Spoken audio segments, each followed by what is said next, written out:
Armando Cristeto, destacado fotógrafo, investigador, curador y docente mexicano. Él es reconocido internacionalmente por documentar la escena artística de la cultura urbana y la disidencia sexual en México desde finales de los años 70.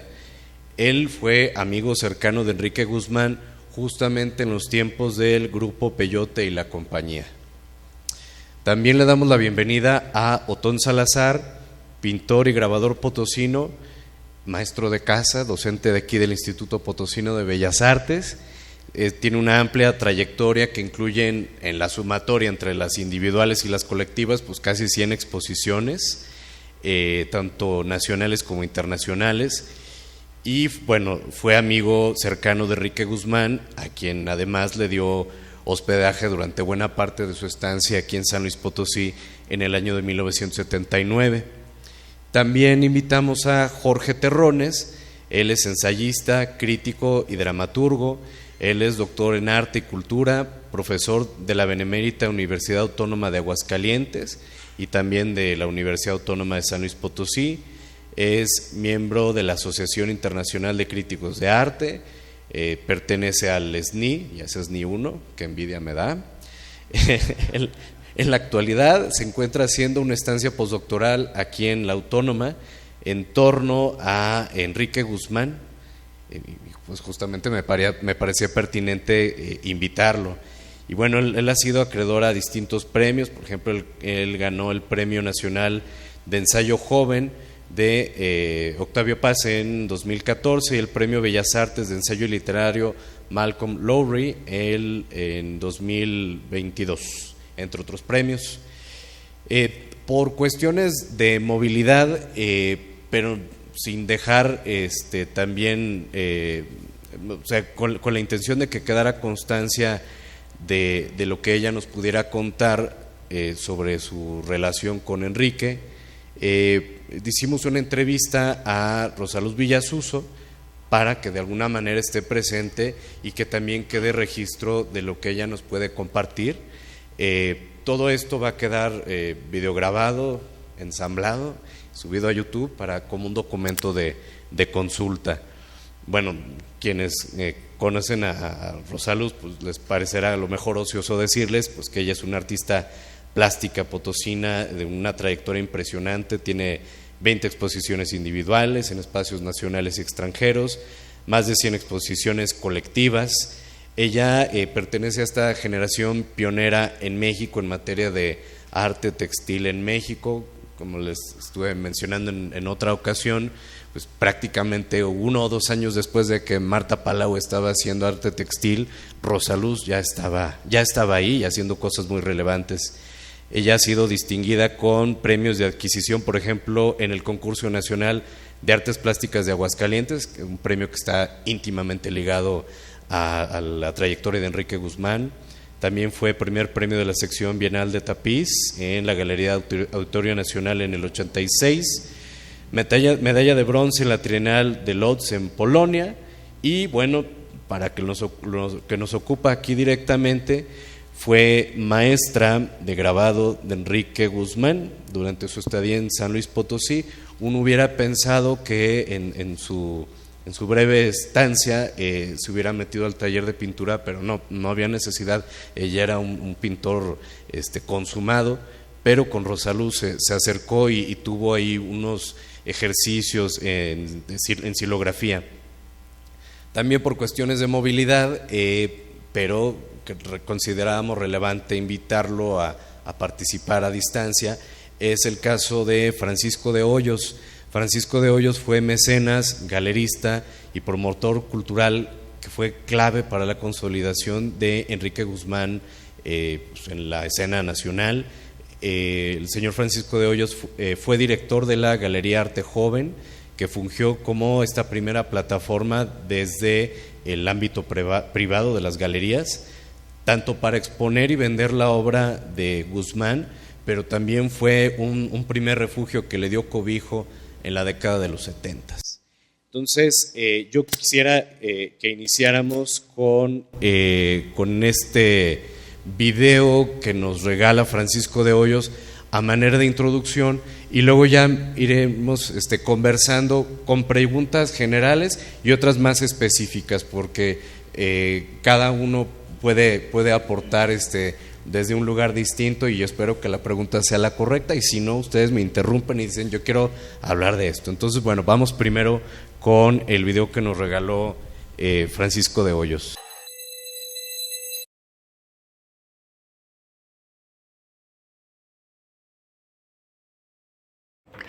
Para empezar esta plática, quiero aclarar que no soy crítico de arte.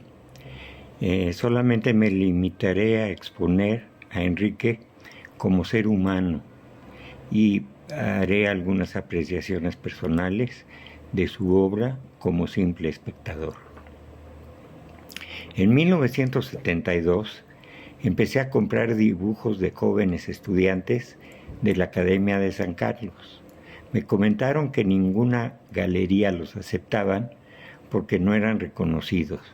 Fue así como se me ocurrió abrir una galería dedicada a los pintores jóvenes con precios justos y accesibles.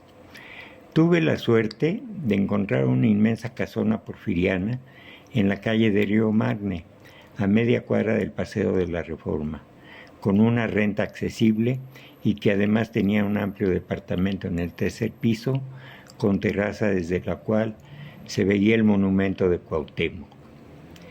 Dejé mi penthouse en Polanco y me mudé al tercer piso para iniciar las adaptaciones de la planta principal.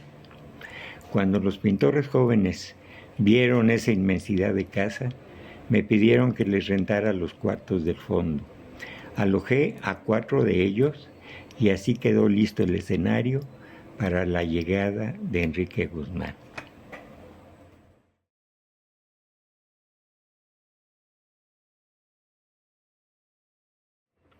Pero antes de continuar, conviene dar algunos datos biográficos de Enrique para comprender mejor su manera de ser. Tal vez no son muy precisos, porque Enrique era muy reservado y solo me comentó algunos pasajes significativos de su vida. Lo demás lo completé por lo que me han platicado amigos comunes o por lo que se ha publicado.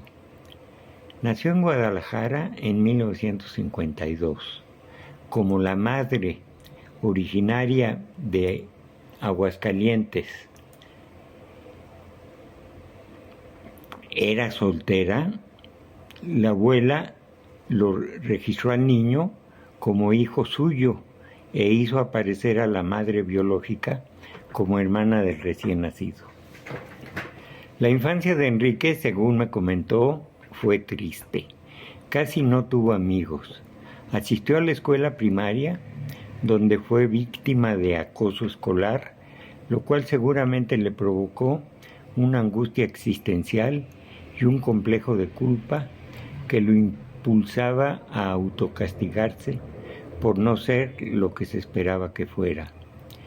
Terminó la primaria en Guadalajara y empezó la secundaria, que dejó trunca porque cuando tenía 13 años regresaron a Aguascalientes.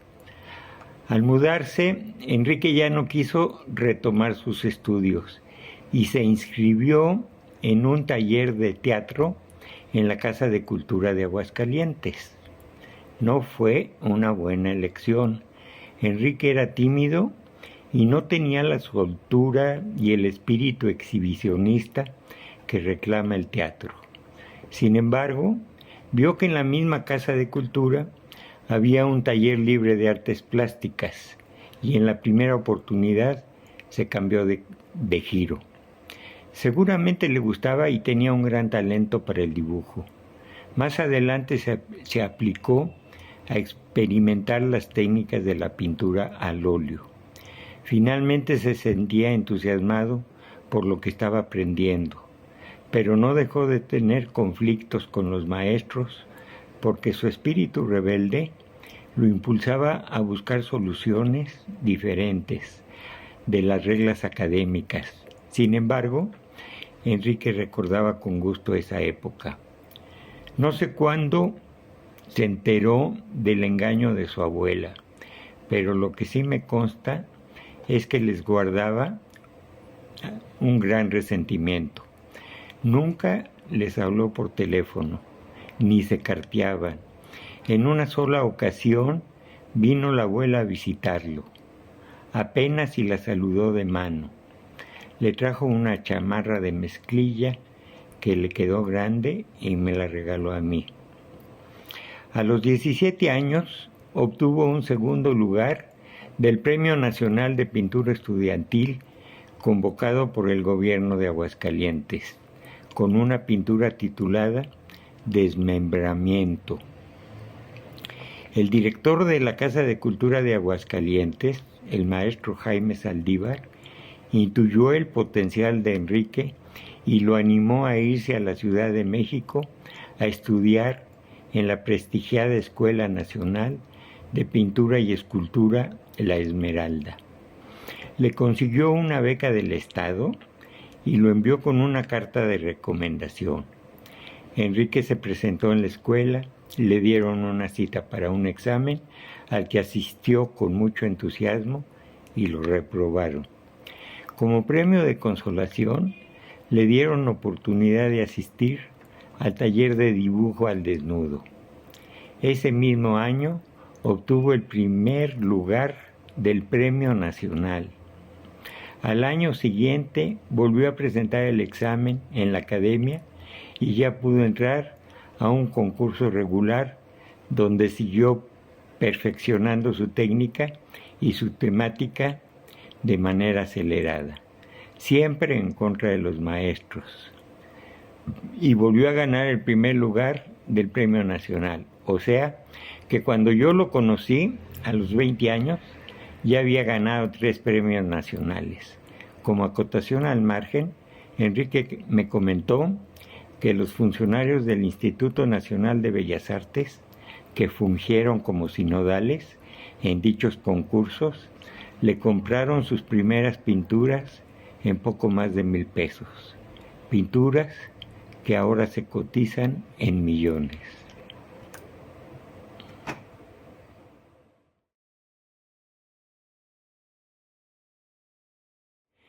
En ese tiempo, Enrique todavía estudiaba en la Esmeralda. Acababa de cumplir 20 años. Era blanco, delgado, como de 1,70 de estatura, pero lo que más me impresionó de él fue su mirada, penetrante y recelosa, sin dejar de tener un aire provinciano. Lo que me mostró Enrique ese día de su trabajo fue fascinante. No se parecía a nada de lo que hubiera visto yo antes. Una media docena de cuadros pintados al óleo sobre tela, unos sin terminar sobre el caballete y los demás amontonados en el piso contra una pared. Enrique me las fue mostrando una a una mejor que la otra, todas pintadas con gran maestría. Eran unas imágenes como de sueño. Había figuras de objetos reconocibles que no respetaban las proporciones, pero la perspectiva de sus escenarios era perfecta, con personajes nostálgicos, como de fotografía antigua. La composición era arbitraria, pero con armonía sorprendente. Ver esas pinturas me provocó tal impacto que me dejó sin habla. No me podía explicar la razón, pero tenían una magia que te atrapaba. Tuve el presentimiento de que Enrique era un iluminado que había logrado, con una extraña mezcla de personajes y elementos cotidianos, proyectarse hacia el futuro. Cuando pude recuperar el habla, de inmediato lo invité a participar en la exposición colectiva con la cual se iba a inaugurar la galería. Enrique se sorprendió, pero no me dio el sí. Me pidió más información. Le expliqué con detalles los objetivos de la galería y lo invité a ver el espacio.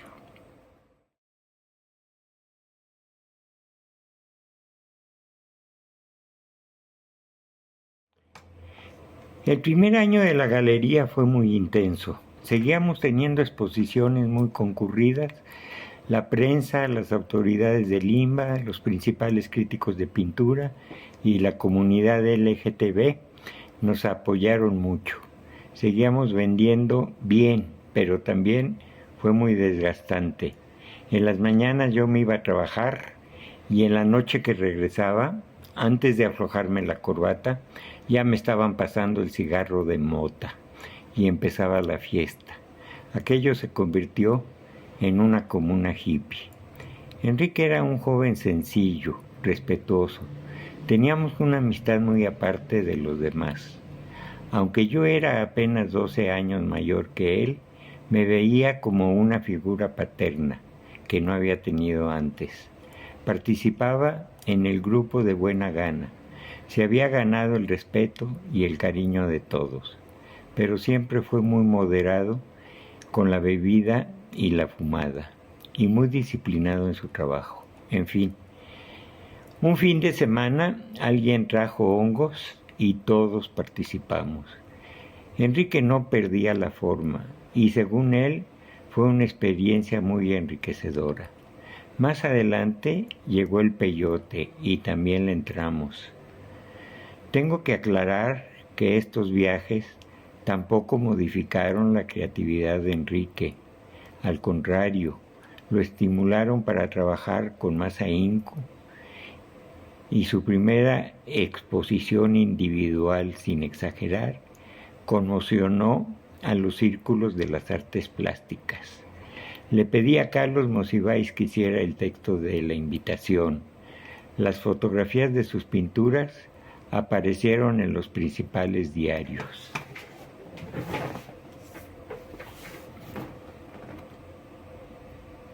Esta es una de las pinturas que ilustraron la invitación.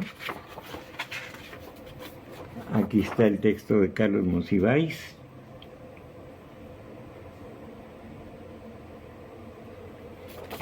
Y aquí está el catálogo de obras con un pequeño retrato de Enrique.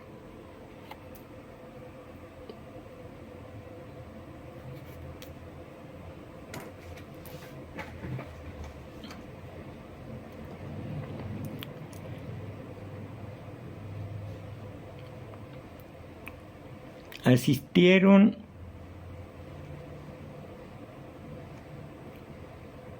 las fotografías de sus pinturas, aparecieron en los principales diarios. Asistieron las y los principales críticos de pintura. También vinieron pintores consagrados, periodistas, fotógrafos y hasta cámaras de televisión. Enrique estaba sorprendido y asustado.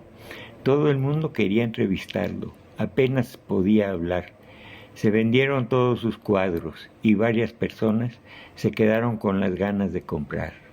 Al día siguiente se levantó normal.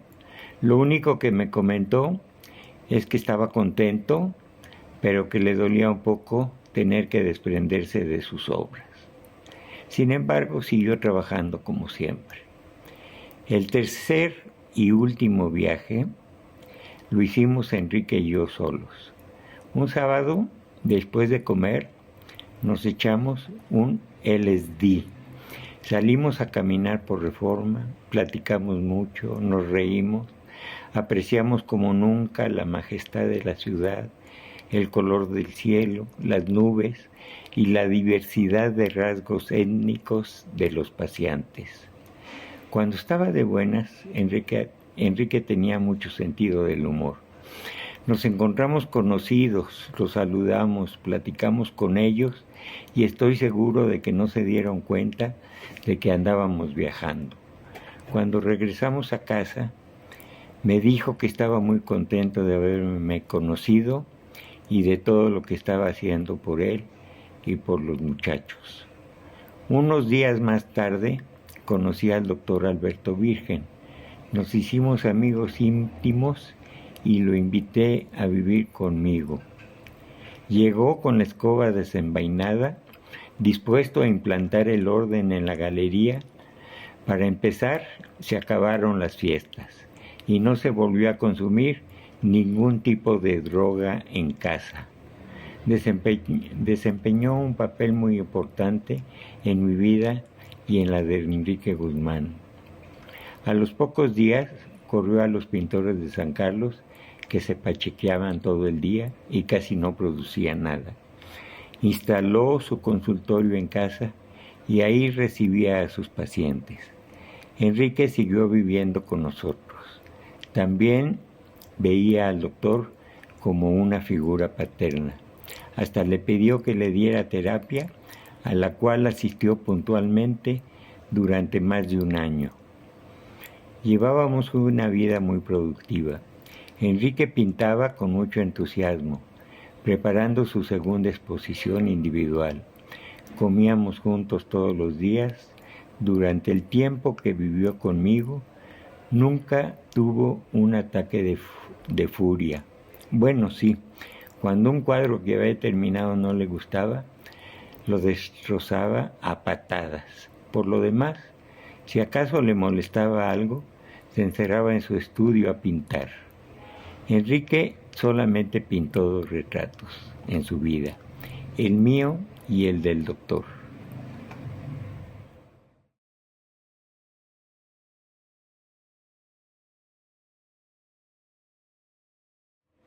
Este es el doctor Alberto Virgen.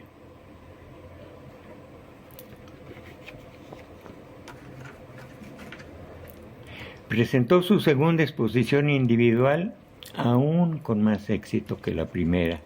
Nunca hubo más público en la galería y por supuesto todo se vendió y gente que se quedó con las ganas de comprar, pero ya no había más. Había logrado ahorrar un pequeño capital. El doctor, como parte de la terapia, le aconsejó que viviera solo para aprender a afrontar los problemas de comer, lavar y demás, para madurar. Enrique aceptó. Le conseguimos un pequeño departamento económico con buena luz y muy cerca de la galería. Se suponía que allí iba a preparar su tercera exposición con nosotros. Lo visité varias veces y lo vi contento, pintando cuadros extraordinarios. De repente, un amigo nos comentó que había visto cuadros de Enrique en la Galería Arbil. Lo habían contactado, le prometieron las perlas de la Virgen, de proyectarlo a nivel internacional y quién sabe qué tantas cosas, y lo convencieron de exponer con ellos. Enrique nos visitó para tratar de explicarnos su decisión. Yo me sentí traicionado, pero el doctor le dijo que él era libre de hacer lo que quisiera, que era una señal de madurez, que le deseaba mucha suerte, pero que no volviera a contar con nosotros. Esa fue la despedida. Lo demás me lo informaron los amigos que lo siguieron viendo.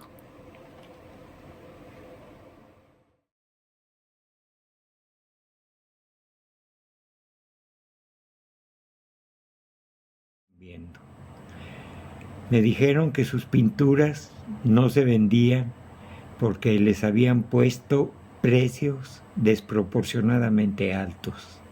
Enrique les reclamaba y la relación se tensó. Empezaron a tratarlo muy mal. Poco a poco, la situación de Enrique se le hizo insoportable y al mismo tiempo su pintura fue perdiendo calidad. Enrique acudió a pedir auxilio al maestro Jaime Saldívar, que en ese momento dirigía el importante programa de Tierra Adentro, y fue él quien le aconsejó tomar una plaza de maestro de dibujo en San Luis Potosí. Y hasta aquí llego yo. Para rematar, tengo que decir que después de su triste final y después de las exposiciones retrospectivas que le hicieron en la Galería Tierra Adentro y en el Marco de Monterrey, sus pinturas se hicieron inconseguibles. Y las Galerías Arbil, me dijeron, no me consta, por fin pudieron vender el numeroso lote de pinturas de Enrique que tenían en millones de dólares. Tal vez surjan muchas preguntas de mi relato. Espero que las jóvenes generaciones interesadas por la obra de Guzmán sigan investigando a fondo todo este proceso que lo llevó a la muerte. Por mi parte, contestaré cualquier duda que tengan por correo electrónico.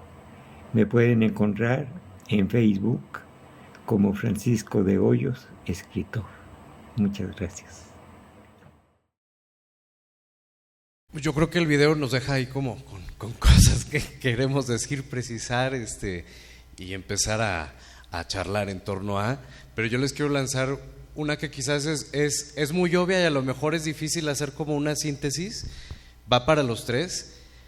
¿Qué hace tan especial a la pintura de Enrique y cuál es su relevancia para el arte mexicano del siglo XX? Vamos primero con Armando.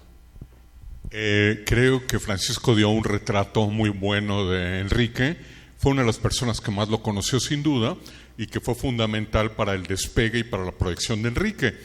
Estoy hablando de cuestiones de hace más de 50 años, pero a ver, voy a tratar de responder y de una manera rápida porque hay muchos temas. Enrique nació en 1952.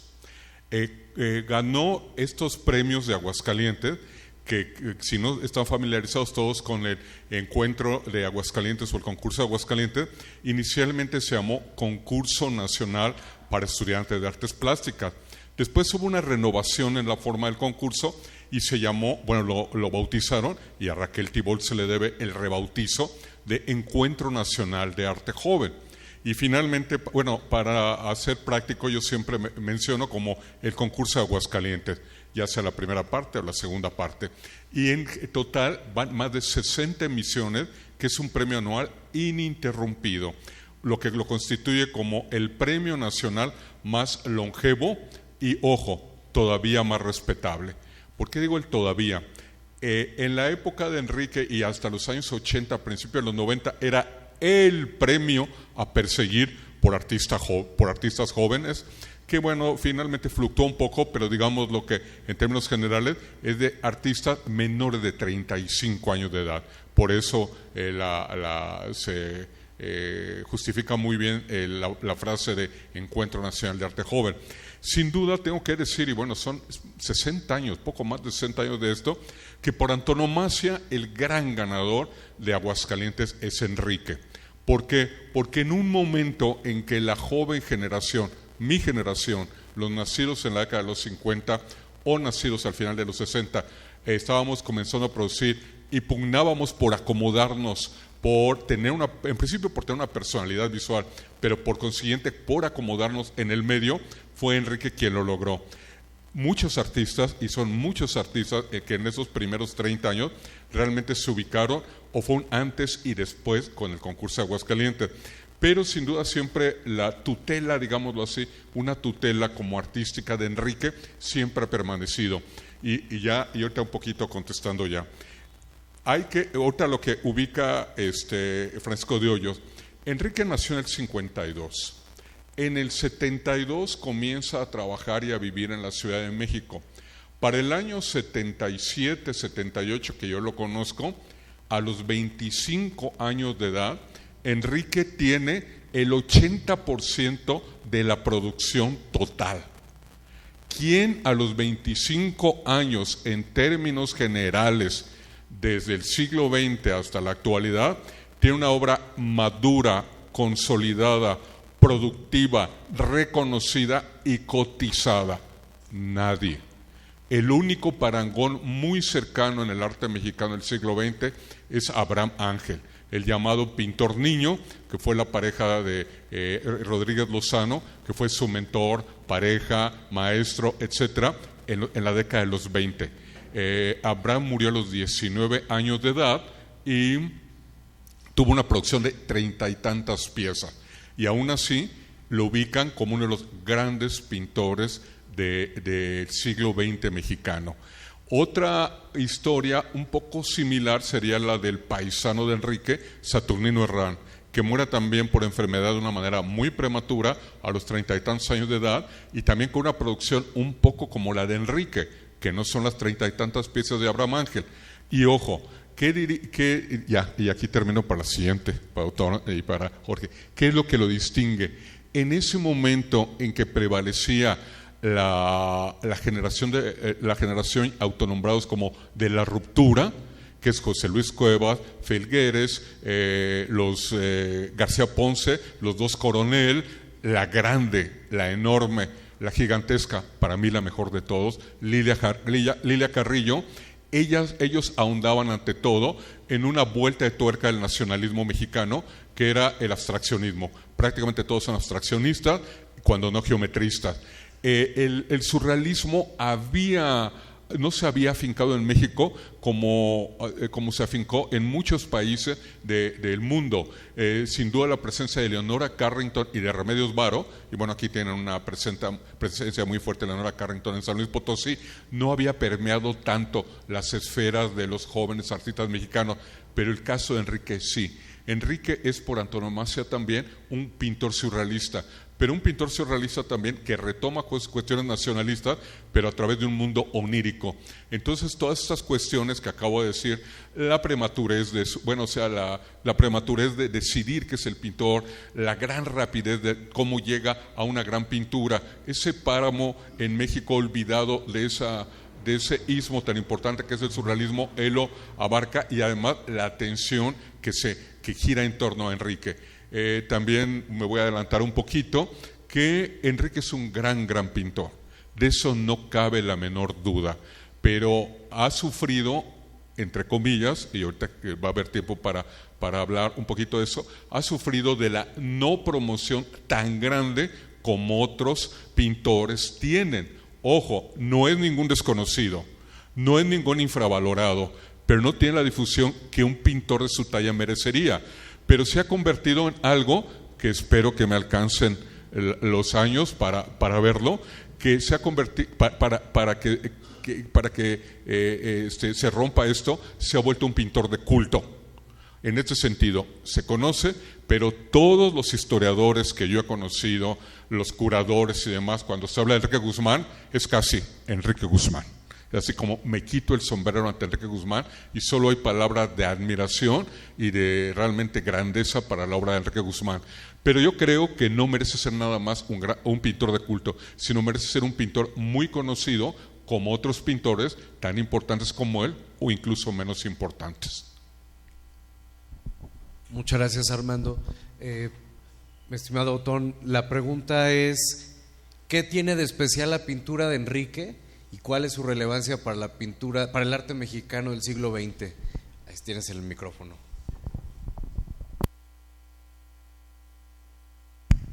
Sí. Pues mira, realmente hay muchos puntos de vista para ver a un pintor, como por ejemplo Enrique Guzmán, que llegó aquí y realmente nosotros era un compañero más, no era ni siquiera un ídolo como lo acaba de decir aquí el compañero. Simplemente fue un amigo que llegó y que lo tuvimos que abrigar porque su situación era una u otra cuestión diferente.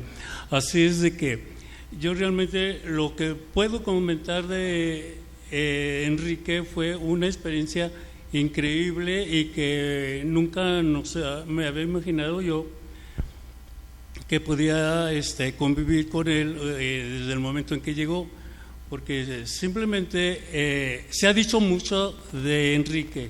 Todo lo que se ha dicho, todo lo que se ha escrito, hay que creerlo, pero yo lo veo como un compañero más de un grupo que coincidimos. Entonces fue una experiencia increíble, porque aparte no era el Enrique que ahora estamos viendo y que lo queremos imaginar. Simplemente fue un amigo que llegó muy sensible, muy vulnerable, y que la misión que a mí me dieron en lo personal y en lo particular fue: abrígalo, cuídalo y hazle el momento agradable. Entonces fue un poco de unos cuantos días, un pocos momentos que me hubiera gustado haberlo gozado más. Simplemente hay que comprender que vino aquí a San Luis Potosí porque la Ciudad de México lo ahogaba, la gente, los críticos, las situaciones y la publicidad. Entonces, ¿para qué hablar y cansarlos a ustedes sobre quién fue Enrique Guzmán Villagómez? Simplemente fue un compañero increíble y pues hay muchas anécdotas porque no nada más yo conviví con él, convivieron en ese momento otros compañeros que coincidimos en ese momento. La ventaja fue de que pasa el tiempo, lo tenemos que valorar porque el tiempo siempre hace su trabajo y ahorita ya tiene otra perspectiva. Los pocos compañeros que a lo mejor aquí estamos y que lo conocimos, fue un chico común y corriente como nosotros estamos ahorita conviviendo. Entonces, nada extraordinario yo puedo decir que no se haya dicho. Las experiencias que tuvimos y que convivimos fue de cuates, de compañeros y demás. Pero yo nunca lo vi como ahora lo estoy viendo en un capelo y en un base altísima, ¿verdad? Y lo merece, pero el tiempo es lo que hace con los artistas. Aquí ahorita hay muchos artistas tan valiosos, tan importantes, y nadie se ha fijado en ellos. Pero en mi caso, y como promotor, yo sí los he captado y entonces digo, caray, ten paciencia, toma tu tiempo y vas a ver. El tiempo siempre te va a recompensar. Y todo el mundo podemos hacer maravillas y decir esto, pero en el momento es otra visión la que tenemos. Así es de que, ¿qué más se puede decir? Podría pasarme toda la noche contándoles cada momento, pero pues ya mi memoria ya no me ayuda a gran cosa. Entonces discúlpenme. Pero Enrique, me da mucho gusto que ahora se le haga esta justicia y que si la promoción, nunca nos vamos a cansar de ver su obra, porque su obra es muy atractiva. Cada artista, cada coleccionista lo va a ver diferente. ¿Por qué? Pues porque tenemos una sensibilidad y que nuestras experiencias son distintas. Así es de que, ¿qué más se puede decir de Enrique? Y gracias por su atención en este momento. Muchas gracias, maestro. Compañero Terrones, cuéntenos, ¿qué le parece? ¿Por qué es tan especial la pintura de Enrique y cuál es su relevancia para el arte mexicano del siglo XX? Bueno, señoras y señores, buenas noches. Gracias por acompañarnos. Estoy muy honrado de estar participando en esta mesa con ustedes. Al respecto de esa pregunta, voy a sumar un poco lo que han dicho mis compañeros, aunque creo que el maestro Cristeto ya lo situó bastante bien. Sí, yo coincido. A mi entender, Guzmán es una pieza clave para comprender la tradición del arte mexicano del siglo XX, después de la Escuela Mexicana de Pintura, la ruptura, y luego creo que está el engrane de Guzmán. No sé si colocándolo con el grupo al que lo catalogan, que es el neomexicanismo, que a mí me parece una categoría muy problemática porque creo que no dice nada. Y después vinieron los grupos y lo que sucedió con ellos, que es como la entrada al arte conceptual, al arte contemporáneo, etcétera. Pero la pieza que une ambas cuestiones, digamos la tradición de los muralistas, la ruptura y lo que tenemos en buena medida hoy, a mi entender, es Guzmán. Eso por un lado.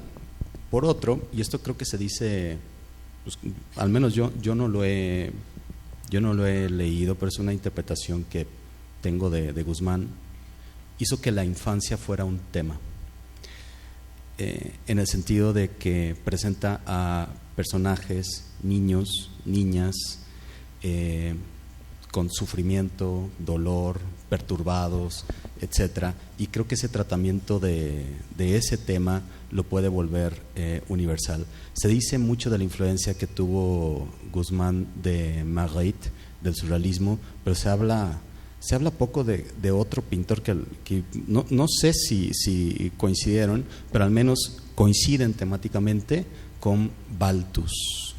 Puede ser una combinación de Balthus y Marguerite Guzmán.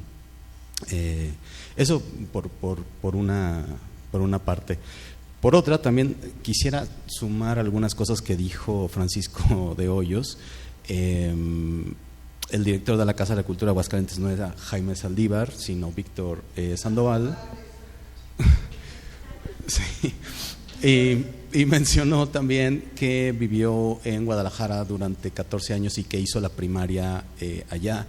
Eso también es falso, aunque si consultan los catálogos, libros, publicaciones, tesis, artículos, lo que sea acerca de Guzmán, se van a encontrar con esa información que no está contrastada con la realidad.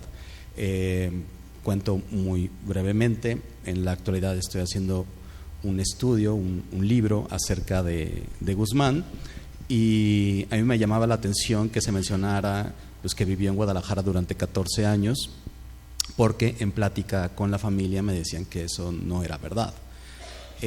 No sé de dónde venga esta falsa información, pero tengo la hipótesis de que viene de ese libro de Carlos Blas Galindo, porque ahí se menciona ese otro. Pero lo que hice fue pues investigar en dónde había cursado la primaria. Fui a pedir un certificado, y ahí tengo el documento que lo voy a colocar en el libro, que da cuenta de que Guzmán hizo la primaria en Aguascalientes y de que en realidad estuvo en Guadalajara accidentalmente unas cuantas semanas y ya. Por razones familiares que no soy yo la persona que las deba de publicar, porque hay una historia detrás de todo esto. Efectivamente, la madre tuvo a Guzmán en Guadalajara y ya. Después se fue a Aguascalientes, que es donde hizo su vida hasta los 17 años, hasta 1969-70, que es cuando empieza a vivir en Ciudad de México y empieza su, digamos, época dorada del 70 al 78, que es cuando produce, como ha dicho el maestro Cristeto, pues buena parte de su pintura y de las obras por las que es más conocido. Luego viene el 79, que es cuando está aquí en San Luis, y si quieren de eso ahorita hablamos.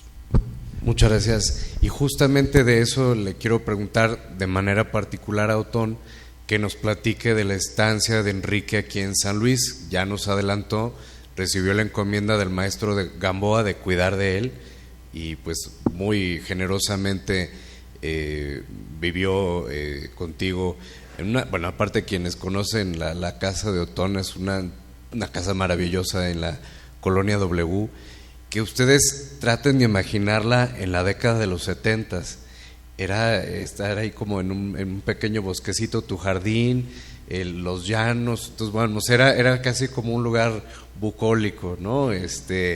Y yo quisiera que nos platicaras de esta parte más íntima, que no está en la historiografía sobre Enrique, solamente está ahí como de coletazo, incluso mal referenciada.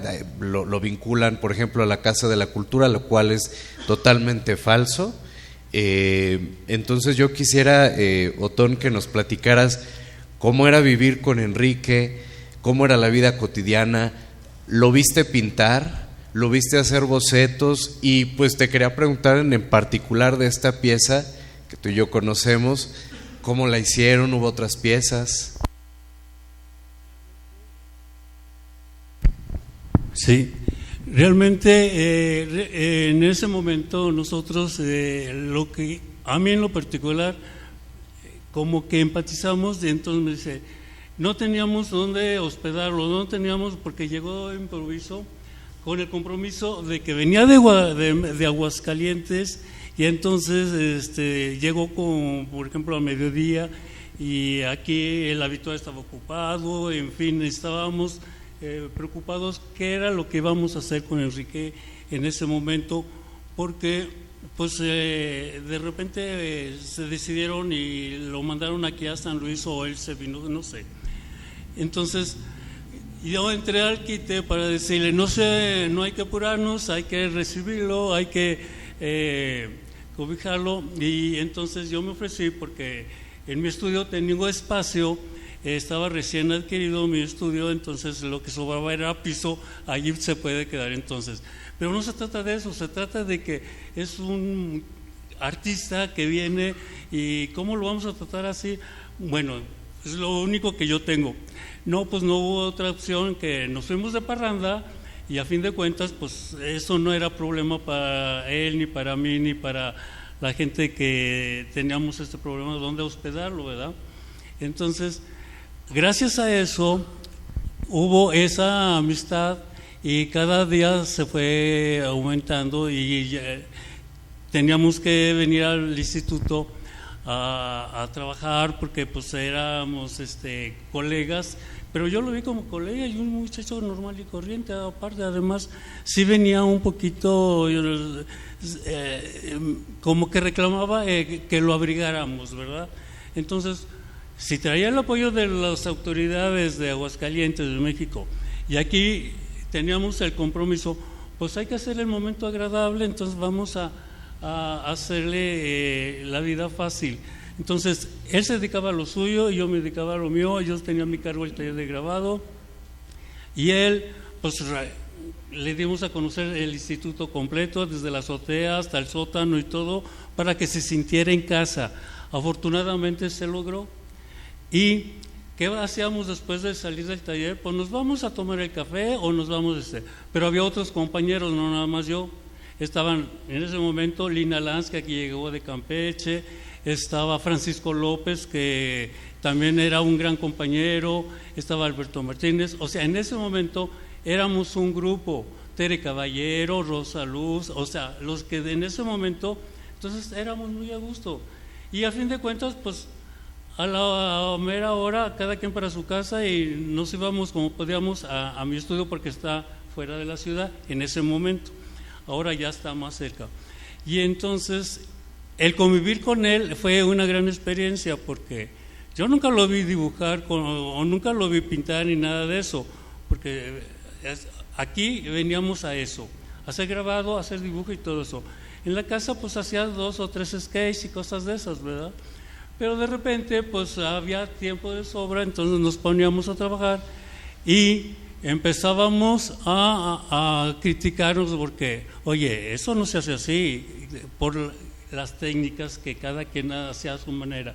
Entonces, eso era también muy atractivo porque, pues, yo no conocía su obra, para nada. Él no conocía mi obra. Mis dibujos y mis garabatos y todo lo que yo hacía en grabado, pues era otra cuestión, ¿verdad? La técnica de grabado es otro rollo. Y entonces éramos muy egoístas y cosas de esas, pero cuando estuvo en mi taller, yo nunca lo vi que estuviera trabajando así como todo mundo. No, hombre, se salía, entraba y salía. Nos íbamos a platicar a la Alameda, nos íbamos a las Nieves o al café o qué sé yo, y regresábamos, o sea, teníamos una libertad ilimitada. Pero lo que me pregunta Marco, cuando ya nos empezamos a tener más confianza, entonces sí, casi no nos agredíamos, pero sí nos atacábamos, por decir así, como colegas, ¿verdad?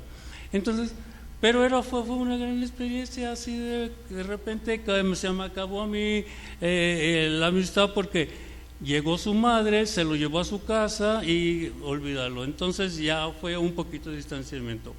Y al poco rato, pues ya me quedó en el recuerdo. Ahorita no me acuerdo de todas las experiencias y todas las anécdotas que nos hayamos pasado, pero aquí en el taller de grabado, pues se la pasaba súper, pero también tuvo sus conflictos. En el taller de dibujo, ahora, los 2 autores que escriben este libro dicen que dio clase. No, él venía y recibió un apoyo, pero yo pienso que tenía que tener un pretexto o oficialmente para que él tuviera también sus medios, ¿verdad? Porque él no vino a trabajar, él no venía con la misión de ser maestro, no, él venía porque quería descansar, tenía que desintoxicarse de la contaminación, de todo lo que ustedes quieran pensar y saber, y entonces aquí se sintió cómodo, se desintoxicó, se enamoró de San Luis, en fin. De repente ya se fue, yo no supe ni cuándo.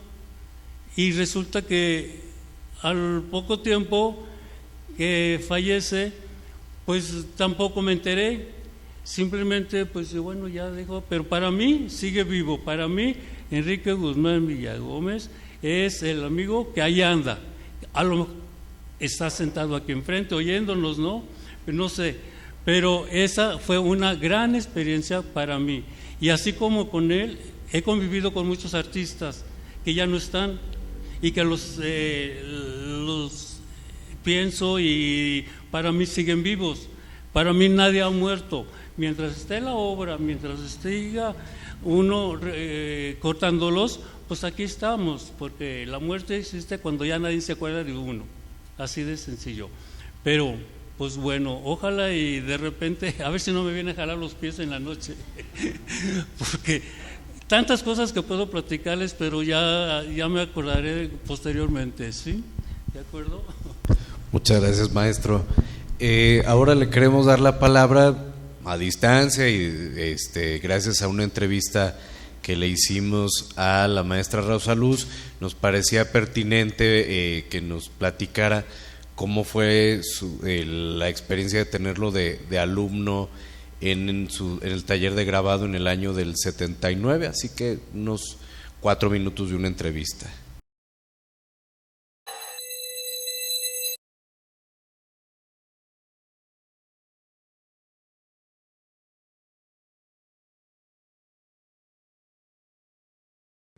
Pues Enrique yo lo había conocido en Aguascalientes, porque él es de Aguascalientes, porque yo expuse en el Museo de Arte Contemporáneo en Aguascalientes. De acuerdo. Y entonces, Enrique fue a ver la exposición y platicamos ahí, y luego ya él vino aquí a San Luis, y entonces escribió en grabado. Viendo la lista de alumnos, está, por ejemplo, Salvador Castro, estaba como compañero, estaba Jesús Villar también, y te quería preguntar si con alguno de ellos o alguna de ellas hizo alguna amistad o él permanecía como muy apartado. No, él era más discreto en ese sentido. Él como que él se dedicaba a su trabajo, imprimía, porque todo era grabado en madera. Cuando Enrique empecé a ver lo que hacía, pues sí, como que había una obsesión en él de que tuvieran figura, porque por lo general el barro no describe nada. Uh-huh. Dije que a mí me extrañaba que porque todas las formas que él utilizaba eran tarros de cerveza. Claro. Esos tarros de cerveza los encontramos en la colección de Otón Salazar. Eran 3 xilografías de unos tarros con unas caras. ¿Y qué te decía que significaban esas caras, esos tarros? Eso se usaba mucho en Europa. Para beber cerveza, ¿verdad? Sí. ¿Pero y por qué le interesaban a él? No sé. ¿No te dijo? No, nunca me dijo. Pero sí, como trabajábamos con ácidos. Ajá. Como trabajábamos con ácidos, él se le echó encima ¿A quién? a Alberto Enríquez. Al poeta. Sí, al poeta. Okay. Porque él mencionaba la palabra azul muy seguido. ¿Enrique? Sí, no. ¿O el poeta? El poeta. El poeta. ¿Y eso le molestó a Enrique? Decía que se refería a él. Ah, de acuerdo. Entonces él se dio por aludido. De acuerdo. ¿Será por el azul de los cielos que pintaba Enrique? Sí, él usaba mucho la palabra azul.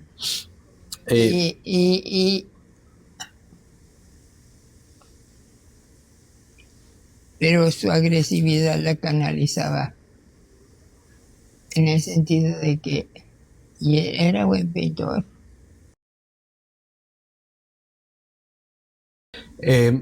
¿Acabó todo el curso del semestre o no lo terminó? ¿Cuánto tiempo El estuvo? maestro Gamboa me dijo que no volvía a entrar ahí. Okay. Y le dije, yo no puedo hacer eso, y él seguirá yendo. Porque a él le interesa. Claro. Y entonces, y Bellas Artes está abierto a todo el que quiera entrar.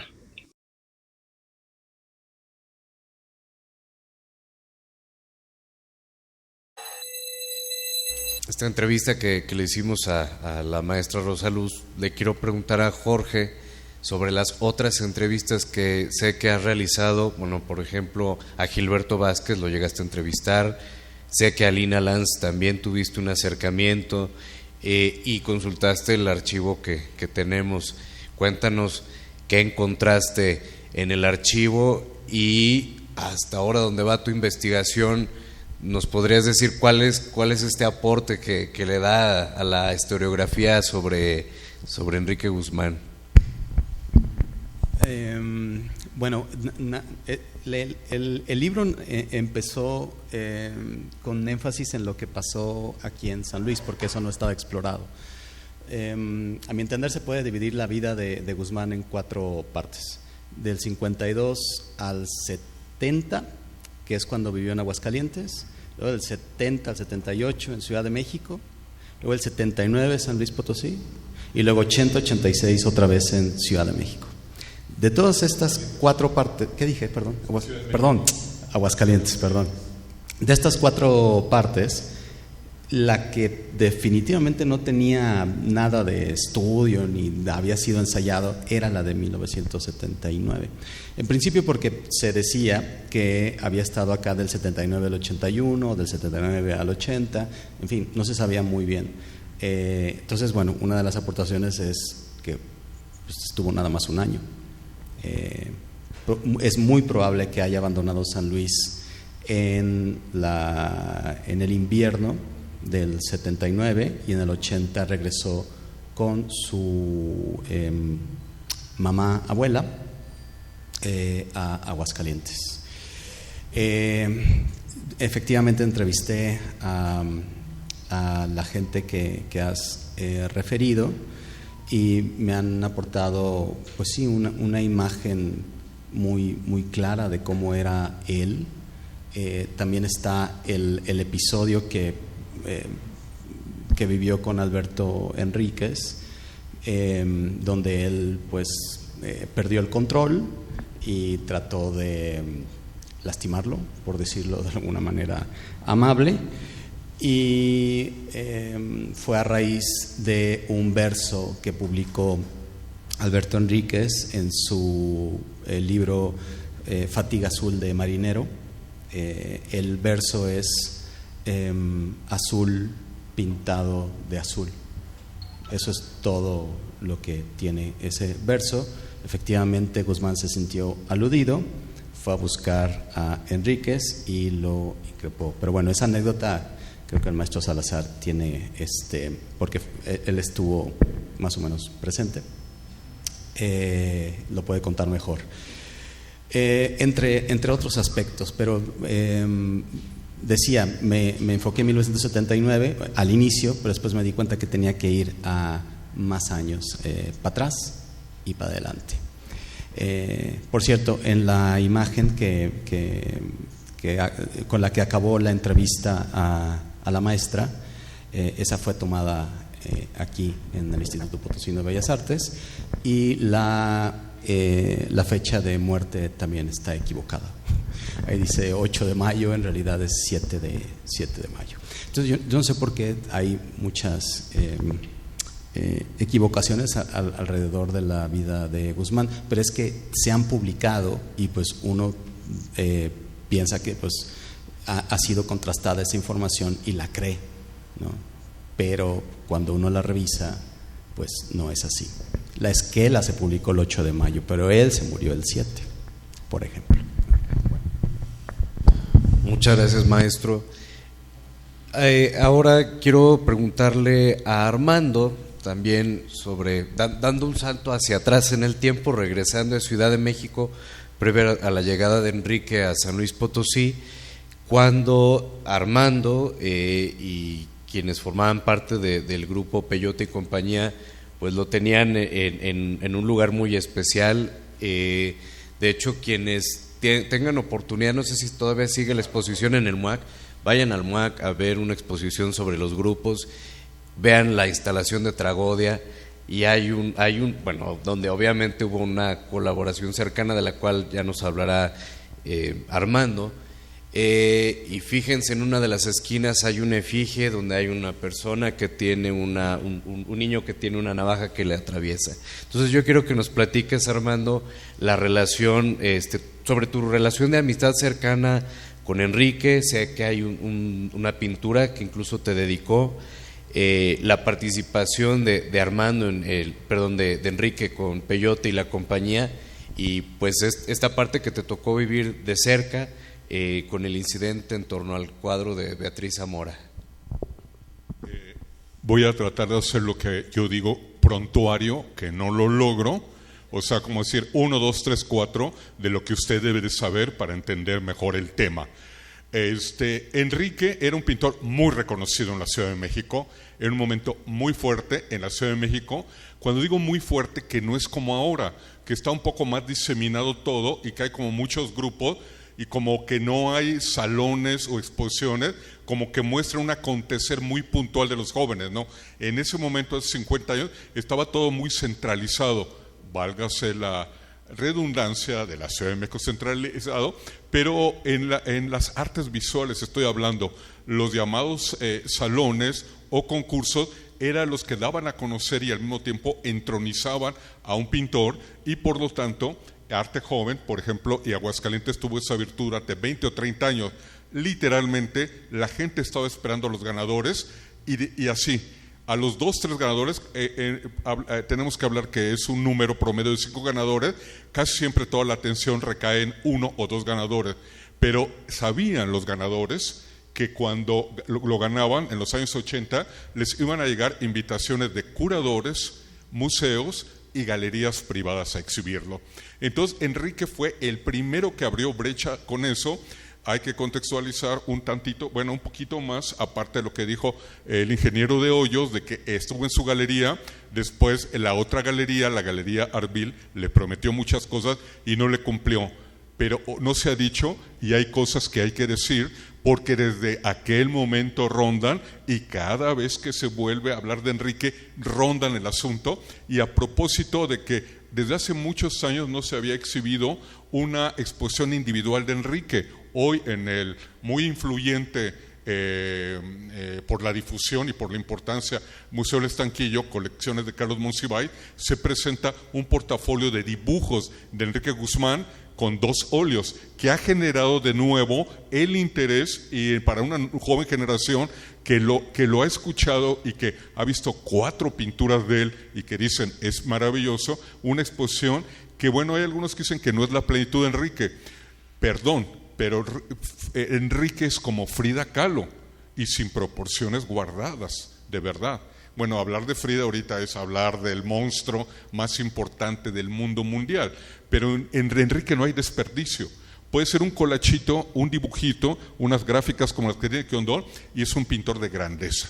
Entonces, bueno, de repente es una pequeña exposición de 10, 12 piezas que están en el estanquillo, pero es una pieza que ha desatado mucho el interés. Y bueno, habrá que decir, la homosexualidad de Enrique. A mí mucha gente me lo preguntó. Y bueno, tengo que comentar varias cosas así muy rápidas. En mi presencia, y fui un amigo muy cercano de Enrique, básicamente en el año 78, a ver, y con números, a mí me gusta la estadística y todo el asunto, y también las precisiones, con números. Cuando digo amigo cercano, nos veíamos cuando menos 3 veces a la semana.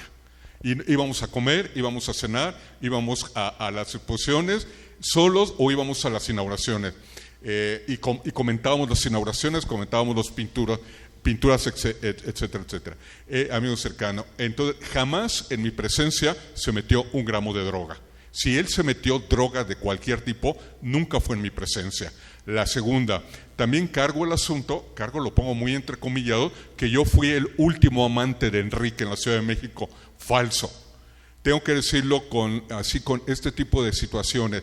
Enrique jamás habló de su sexualidad conmigo. Yo tenía 20 años. Yo no había tenido hasta ese momento ninguna relación sexual con nadie, mucho menos con Enrique. Enrique, hay 2 o 3 cosas de erotismo que Enrique habla, pero no en primera persona prácticamente, sino en términos generales. Otra, y ahorita también Francisco de Hoyos lo ha dicho ya abiertamente en los últimos años, que Francisco de Hoyos lo zambutía de droga. Así se dice en México. No, es que de Hoyos le metía droga hasta por el culo a Enrique para que pintara con esa frecuencia y con ese frenetismo que pintó. Es cierto, pintó con una frecuencia poco visto en la pintura mexicana, al menos en ese momento. Y les digo, en ese momento estamos hablando del año 78, cuando yo lo conozco, así. Gabriel Macotela era conocido dentro del grupo Suma. Los 4 Castro Leñero no habían exhibido de manera individual. Germán Venegas se da a conocer años después. Adolfo Patiño es un muy joven autor que es como fotógrafo, no es como objetualista, como se le reconoce. Oliverio Hinojosa era del grupo Suma, no tenía las exposiciones tan influyentes que después tuvo. Entonces, el único baluarte así de ese tamaño, con soledad y todo, muy raro, de la generación, era Enrique Guzmán. O sea, Enrique era un pintor muy conocido y respetado. Todo el mundo sabía quién era Enrique Guzmán en el medio de las artes visuales mexicanas. Entonces, bueno, voy a unir estas dos respuestas, a estas dos cosas. Enrique, como ya lo escuchamos, había sido ganador de los premios más importantes y eso había detonado la presentación y la atracción de él por galería privada. Había pocas galerías privadas. La Galería Arbil, que lo manejó por segunda ocasión, era la galería más poderosa de todo el país. No existía la Galería de Memo Sepúlveda en Monterrey, no existía las galerías de Carlos Ashira y todo en Guadalajara. Era otro México. Entonces, todo lo de Enrique, como bien lo dijo de Hoyos, se vendía. Ojo, cuando lo atrae Galería Arbil, algo pasa con Enrique. Yo no estoy testigo en ese momento, yo lo conocí después. Algo pasa con Enrique, que tiene una exposición individual de inéditos, Enrique en la Galería Arbil, de lo que se pudiera llamar su época geometrizante, que son estas piezas, como un tributo quizás a toda esta geometría que se estaba dando de una manera muy fuerte en México, pero también en el mundo. Pero además no es una geometría fría, una geometría estática, es una geometría bastante emocional. Cuando uno está frente a los cuadros, se le impone como estos laberintos, como de una gran atracción. Pero algo pasó después del 76, que Enrique entró en un marasmo que yo no lo sé. Yo no soy psicólogo, jamás le pregunté a Enrique. Había una relación muy curiosa entre Enrique. Yo tenía 20 años de edad. Era estudiante de medicina y había debutado como fotógrafo. Enrique Guzmán tenía 25, tenía 5 años mayor que yo, pero era un maestro, como lo acabo de decir, por todos reconocido en las artes visuales mexicanas. Era una mezcla de gran camaradería, pero también de gran respeto. Por eso es que no me atrevía. Ahora de viejo o ya de maduro me preguntan, ¿por qué no le preguntaste esto a Enrique? Hello, como dicen los chavos, ubícate. Yo tenía 20 años de edad y era un nuevecitito en las artes visuales y él era, como se dice ahora, él era el pintor joven de México, más mediático, ya icónico, premiado y todo esto. Entonces, bueno, él vendía, todo lo vendía, había entrado en este marasmo de producción que yo no lo sabía cuando lo conocí a finales del 77. Después me di cuenta, cuando estaba en su departamento, un departamento casi desnudo, que tenía lo elemental. Y cuando digo lo elemental es así: cama, sillas, estufa, bastidor, pinturas y la ropa ahí colgada. Era lo que su estudio tenía. No tenía una sala, no tenía un sillón, no tenía un comedor, que de repente al principio me distanteó. ¿Cómo siendo un pintor tan exitoso, estando en la galería más poderosa de México, no podía? Después me explicó, tenía un contrato con ellos que tenía que entregar un determinado número de piezas. Ese contrato fue hecho cuando lo jalan de la Galería Pintura Joven, pero ya es en ese momento que Enrique entra en este pasmo, que ya pinta muy, muy poco. Ahorita cuando de Hoyos dijo que destruía una pintura, es muy curioso. Yo vi pintar yo al lado, varias de estas piezas. No sé si alcanza a ver, creo que sí. La pintura a la derecha se llama La Náusea, que es este hombre como que se asoma por una cerca y de repente hay un gran globo que representa la náusea. Es un cuadro de medianas dimensiones y un día voy y digamos, ya veo este cuadro. Yo ya veo este cuadro, pero digamos lo veo en tonos rojizos, ocres, naranjosos, ya terminado. Para mí es un cuadro ya terminado. A los 3 días regreso por Enrique para irnos a comer, porque habíamos terminado de ver exposiciones y lo fui a dejar a su casa, y me paso para seguir platicando y veo exactamente el mismo cuadro, pero con colores azules. Y le digo, Enrique, ¿pintaste una variación de La Náusea? No, Armando, lo volví a repintar, porque no me gustaba cómo habían quedado. Dijo, oye, pero si ya estaba bien. Incluso son de esas cosas que, bueno, soy Armando Cristeto y para la gente que me conoce, ¿verdad, Maru? Así soy, ¿verdad, Aarón? Y ahora así soy. De repente cuando me dice, lo volví a repintar todo, y me entra Armando Cristeto y le digo, Enrique, pero si te quejas de que no tienes dinero, no tienes pintura, no te ayudan los de la galería, tienes unos cuantos tubitos, ¿por qué estás desperdiciando pintura? Mejor utilízalo en otro cuadro. Enrique se quedaba callado. A los 4 días regresé, 5 días, y ya es el cuadro definitivo. Este cuadro está repintado 3 veces. Les digo que invito a cualquiera, como casi minucia, de que lo metan a rayos X a este cuadro y se va a ver que está capa tras capa tras capa. Eso era el marasmo que acompañaba a Enrique en ese momento, y no tenía dinero. Una de las cosas más dolorosas que casi me quiebro cuando le digo a Jorge, y también un poco en el video que hice, que de repente obtenía, bueno, son muchos detalles, pero el hecho de que no le daban dinero en la galería. Un día que nos vemos, 6 de la tarde, estaba pardeando en la estación de ferrocarriles de Buenavista. Yo era estudiante de medicina, yo vestido de blanco y demás cosas, viniendo de la facultad y demás. Nos quedamos de ver ahí en Buenavista, porque él dijo que venía a Aguascalientes un mes o algo así, a visitar a su familia. Entonces de repente cuando le pregunto, ¿ya compraste el boleto? Sí, ya compré el boleto. Era un boleto de tercera clase. Un boleto casi en carguero, en ¿cómo se llama? Atrás casi carguero, de tercera clase, porque no le alcanzaba para más. Yo ni siquiera le tenía que preguntar, ¿por qué no te compraste uno de primera clase? Yo ya sabía la realidad económica de Enrique por lo que estaba pasando. 6, 7 de la tarde le digo, Enrique, ¿ya comiste? Se quedaba callado, dijo, no, Armando, si no me alcanzaba para el boleto, o todo lo que tenía fue para el boleto. Entonces yo con mi dinero, que yo no trabajaba, yo era estudiante, le digo, había en un mezanín una cafetería, que ahorita todavía sigue estando el mezanín ahí en la estación Buenavista, pero son las oficinas, una cafetería muy modesta. Entonces pedí 2 cafés con leche, que era lo que me alcanzaba, y un biscuit, de esos biscuits partido a la mitad con mermelada. Entonces se supone que era un café, y una mitad y una mitad. Y de repente le dije, Enrique, no, cómete tú las 2 mitades de biscuit. No, Armando, tú pagaste y uno. No, Enrique, tú vas a viajar toda la noche y no has comido. Yo ahorita llego a mi casa y mi mamá me da de comer y seguramente de cenar y de comer y todo lo que yo quiera. Así era la realidad de Enrique. Entonces en ese asunto pinta un cuadro que se llama El Ganador, y varias veces, por eso yo menciono la palabra El Ganador, para el Salón de Pintura 78, que había muy buenos premios en metálico, buenísimos premios en metálico. Estaba jerarquizado el premio en 3 lugares, primero, segundo y tercero, y con diferencias económicas. Entonces el primer lugar se lo otorgan a la obra de Beatriz Zamora, una obra plenamente abstraccionista. La describo y bueno, procuro en 2 minutos ya.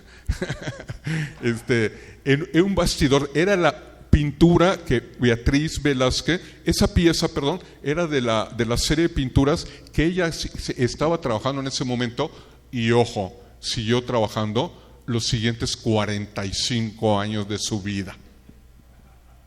Bastidores de madera muy fuertes, un promedio, esa pieza lo era, como de 2 metros, 2 metros 20, un tanto delgada, esbelta, unos 60 centímetros la pieza, que hacía con un tratamiento como de chapopote, donde adhería carbones, y literalmente los carbones, tenían un tratamiento los carbones, yo no sé, pero era una pieza muy pesada. Toda lo que organizaba esa pieza era madera, carbón, chapopote, piezas muy pesadas. Estaba en la Sala Internacional, que ahora ya perdió creo que el nombre, pero ubico rápidamente. Cuando uno entra a Palacio de Bellas Artes, exactamente enfrente está la puerta del teatro, donde uno entra a los espectáculos. La sala de arriba, que es una sala como abierta, un tanto vestibular, era la Sala Internacional. Ahí estuvo colocada la pieza El Negro número 2, creo que se llamaba, de Beatriz Zamora. La pieza de Enrique, del ganador, que era un hombre como corriendo con obstáculos y con una naturaleza quieta, de una dimensión como de 1 metro por 80 centímetros, estaba en la planta baja, en las salas 1-2, entrando a Palacio de Bellas Artes a la derecha. El grupo Peyote y la compañía era el grupo que dirigió Adolfo Patiño, que nos reunía para hacer arte experimental, como se llamaba en aquel momento, o arte interdisciplinario. Hoy se le utiliza la palabra muy clara y muy concreta de arte de instalación. Entonces estamos preparando para uno de los concursos muy importante, el Salón de Experimentación, el proyecto Tragodia. Entonces todavía, cuando Adolfo y yo conocemos a Enrique Guzmán en la Galería Tierra Adentro, finales 77, principios 78, y creo que aquí se equivoca un poco también el ingeniero de Hoyot, porque es cobijado sin duda por el primero de la Casa de la Cultura, pero ante todo por don Víctor Sandoval. Don Víctor Sandoval fue realmente un gestor cultural importantísimo en aquella época, no tan solo de la región, sino del país. Llegó a ser director del Instituto Nacional de Bellas Artes y él siempre le tuvo gran aprecio.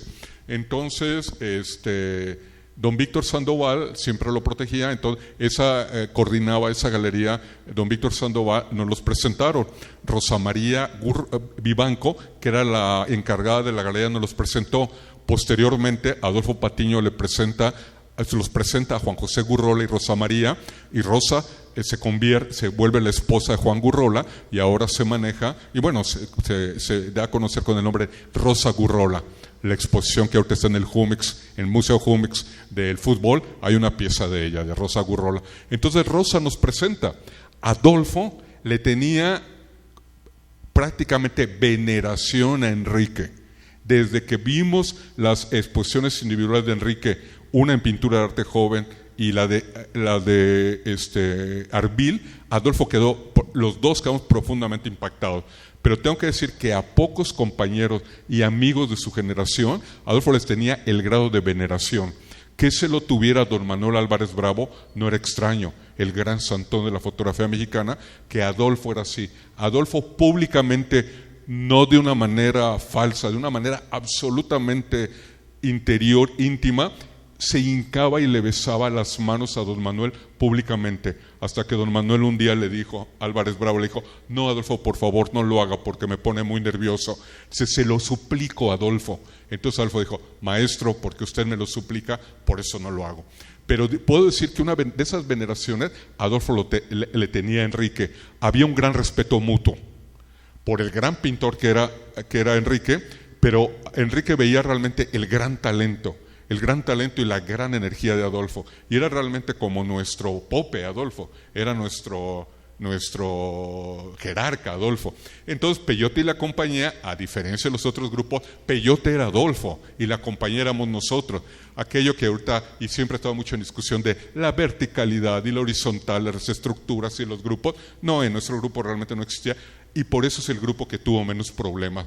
Entonces, bueno, comenzamos a trabajar eso y hubo como una tormenta de ideas para la pieza o la parte que representara a Enrique en esa instalación. Entonces, bueno, ya regreso, nunca prometo, Nunca cumplo eso, ser breve, ¿verdad? ¿Verdad, Maru? Entonces, la noche de inauguración, aquí son 2 imágenes de la noche de inauguración, Enrique está furibundo. Él pensaba que él podía ser ganador de uno de los premios con todo lo que lo antecedía. No fue ni mención honorífica. Entonces estaba furibundo Enrique, y sí logró articular muy rápido con nosotros, que decía, esto es una ofensa a la pintura, esto es una traición a la pintura, esto no es pintura, es la negación de la pintura.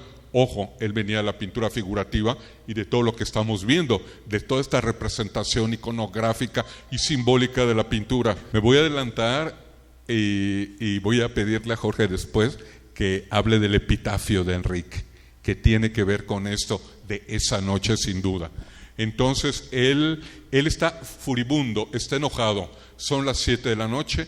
Tengo que decir que en aquellos momentos se aguardaba con gran celo todas las decisiones, con una absoluta secrecía, que ahora Monterrey es el único que de repente lo hace.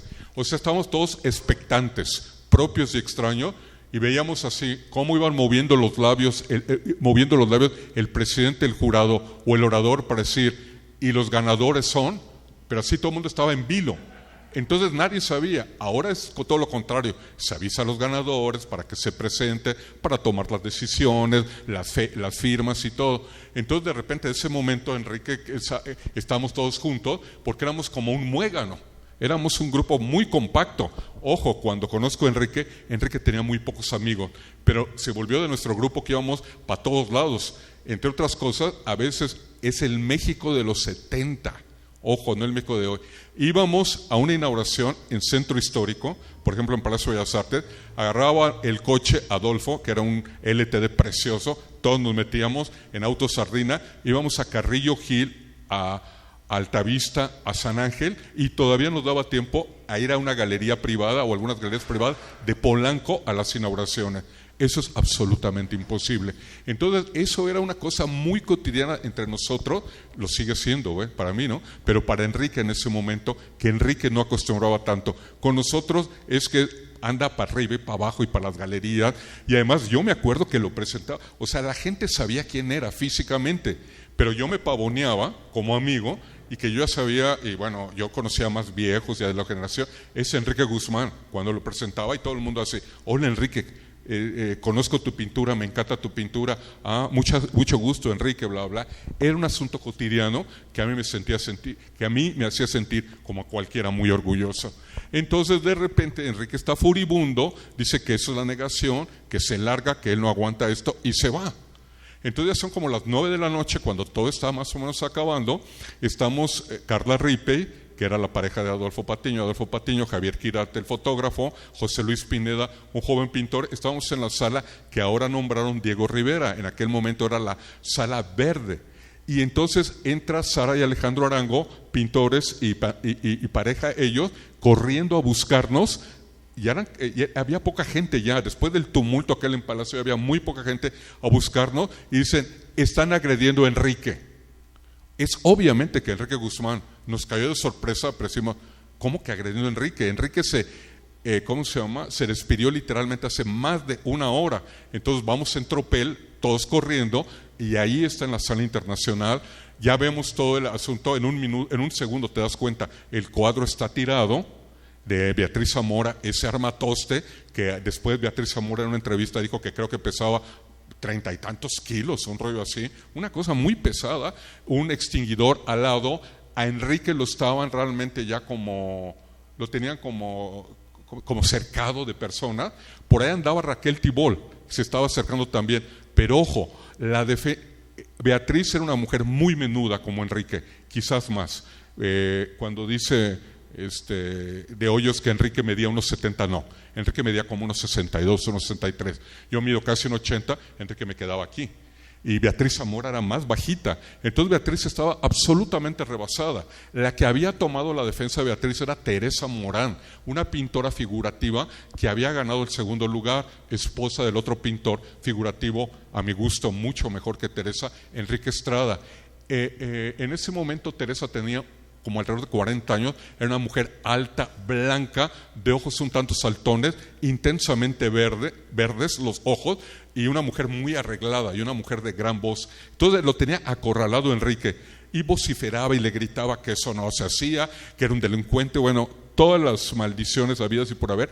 Teresa se les estaba gritando. Entonces Enrique estaba como balbuceando, nervioso, estaba un poco gritando Enrique. Enrique era siempre de voz un poco baja, tratando de defender. Entonces de repente Adolfo comienza a tomar fotografías. Otra amiga escultora le posaba Milosevic, que la otra fotografía es de ella.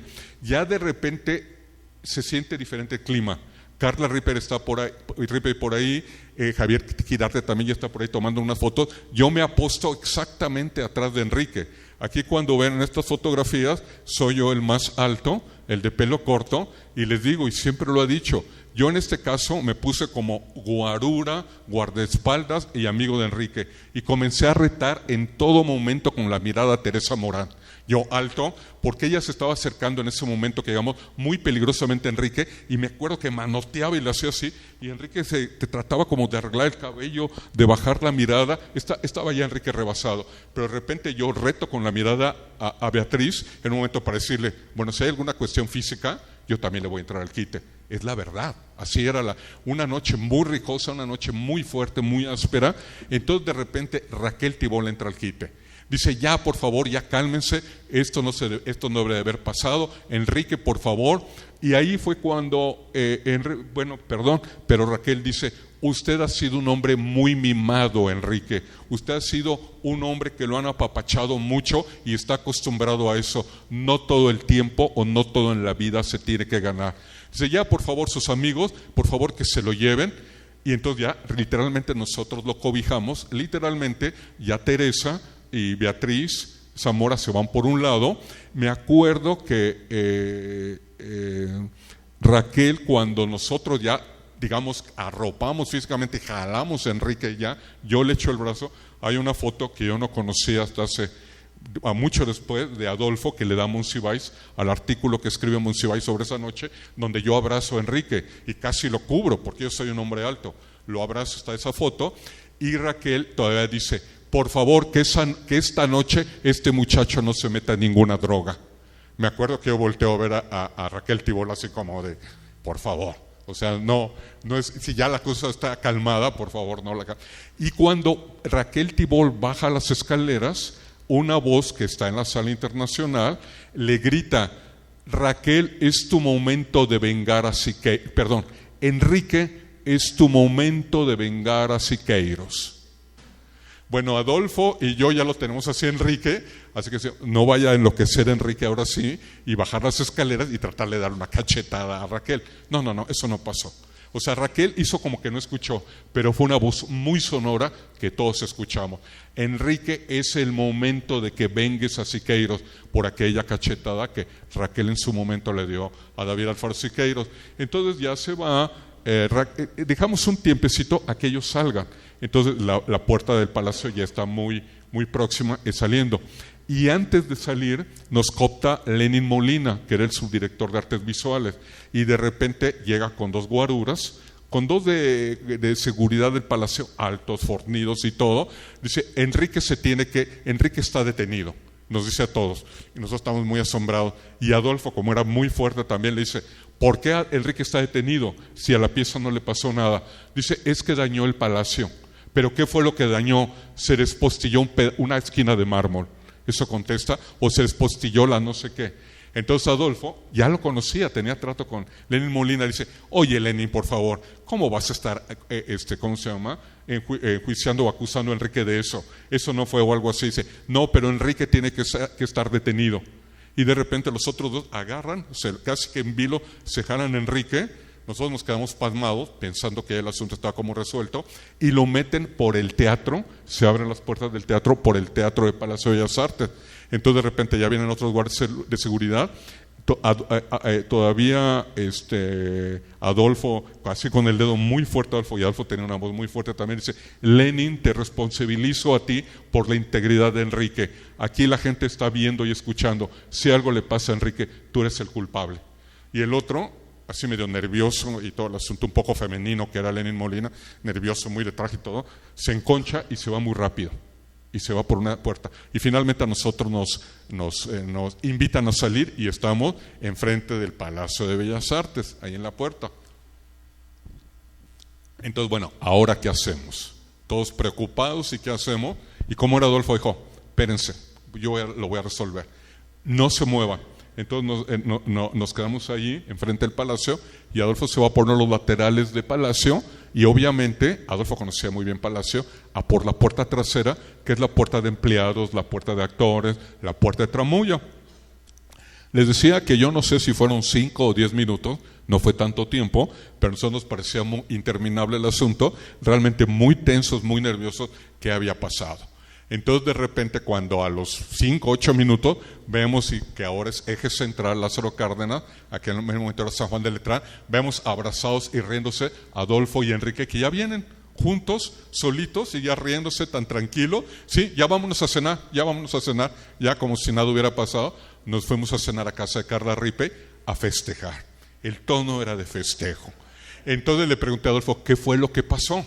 ¿Qué pasó allá adentro? Dice, yo me metí, dice, recorrí, ¿cómo se llama? Oficinas, todo, no había ya nadie.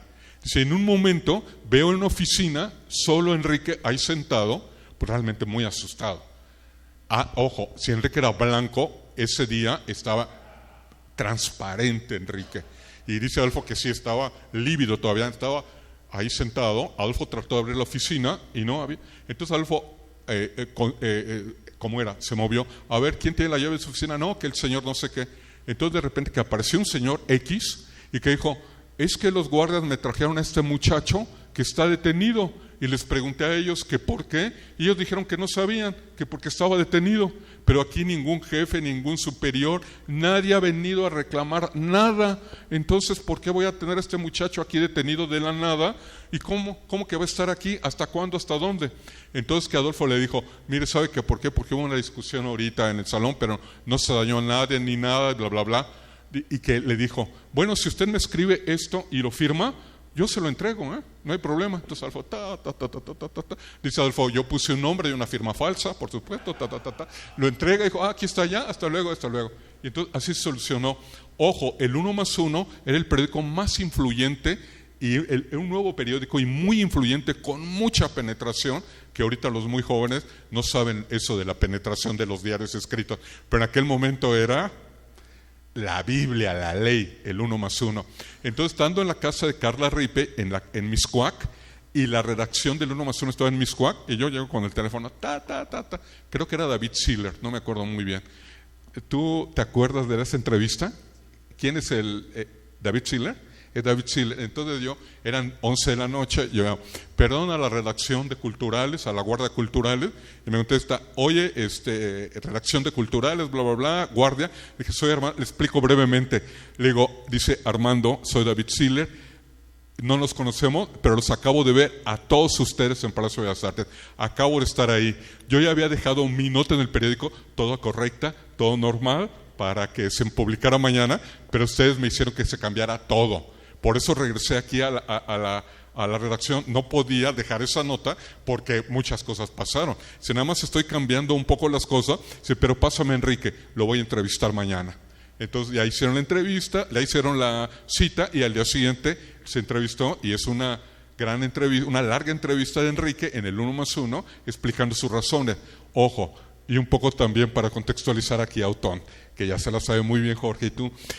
En eso creó un clima muy adverso de Enrique, de una gran animadversión, una gran animadversión.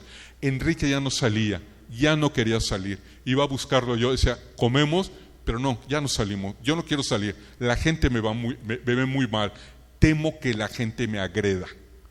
Se volvió mediático el asunto. Excelsior le da el Heraldo, y Excelsior, por ejemplo, le da el lado a Beatriz Zamora. No quiere entrevistar a Enrique y entrevista a Beatriz Zamora. Entonces había una como guerra periodística, que ya lo sabemos y todo. Entonces es por eso que don Víctor Sandoval le dice, ¿sabes qué? Es mejor que te vayas de México, Enrique. Entonces don Víctor, que arma todos esos asuntos de Aguascalientes, San Luis Potosí y todo. Enrique viene a través de un marasmo que ya lo tenía de antes con esto que fue el chorrote que derramó toda una garrafón de agua electropura. Y le digo, fue esto muy fuerte. Es más, cada vez que se arma escándalo y todo, la gente que no conoció a Enrique, la gente que no esto y lo otro, recuerda el escándalo y el asunto de Enrique, que para bien o para mal también está anclado Enrique a eso, pero bueno, inmediatamente se dice o se conoce, no es un hombre de un escándalo nada más, es un gran pintor mexicano. Perdón, yo puedo seguir, ¿eh? Muchísimas gracias.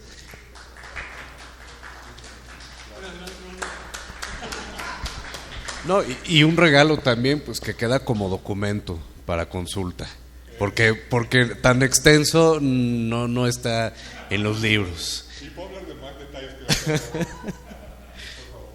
Bien, pues a solicitud de Armando le cedemos la palabra a Jorge porque te había pedido epitafio. Seré breve.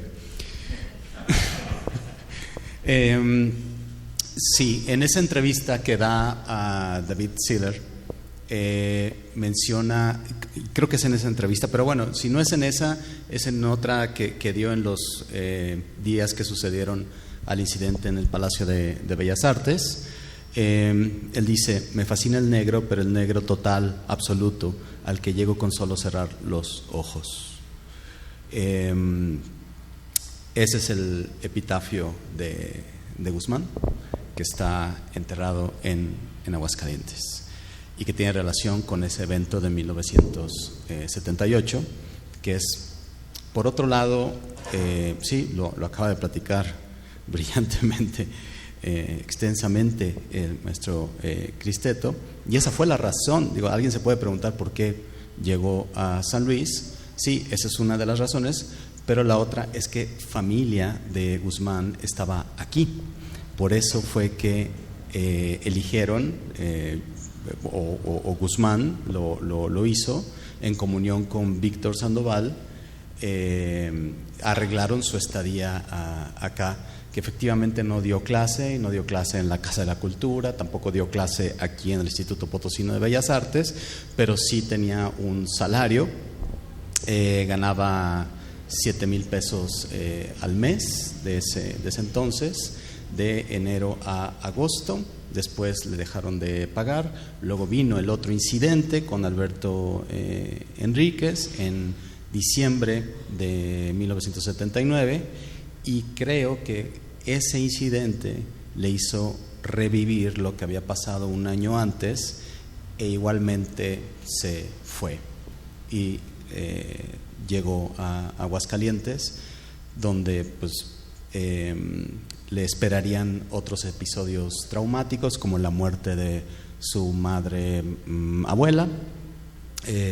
Destruye uno de sus cuadros más afamados, conocida señorita del club, en 1983. Decía que muere su madre abuela en 1984, si no estoy mal.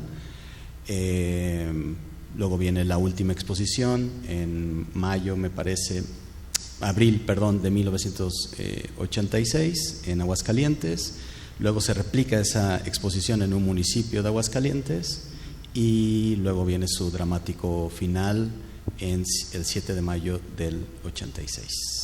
Que también quisiera decir que qué bueno que se haga este evento aquí en San Luis, pero especialmente en el Instituto Potosino, pues, porque aquí estuvo trabajando, conviviendo, creando obras artísticas, y me da envidia que en San Luis sí se haga este reconocimiento y en Aguascalientes no haya pasado aún absolutamente nada.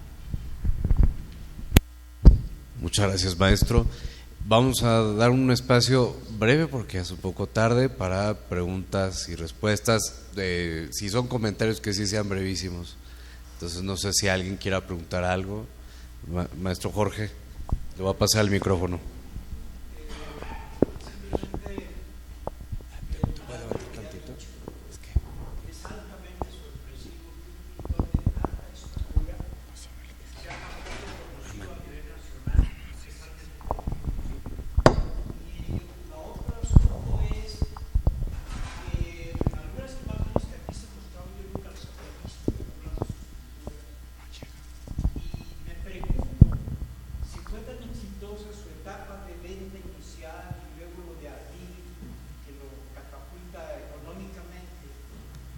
¿dónde está esa obra?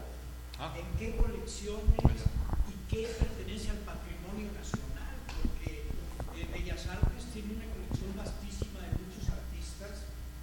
Mencionaste los de la ruptura, y él está a esa altura o más arriba de eso, y no existen los museos, ni se conoce dónde hay un acervo importante.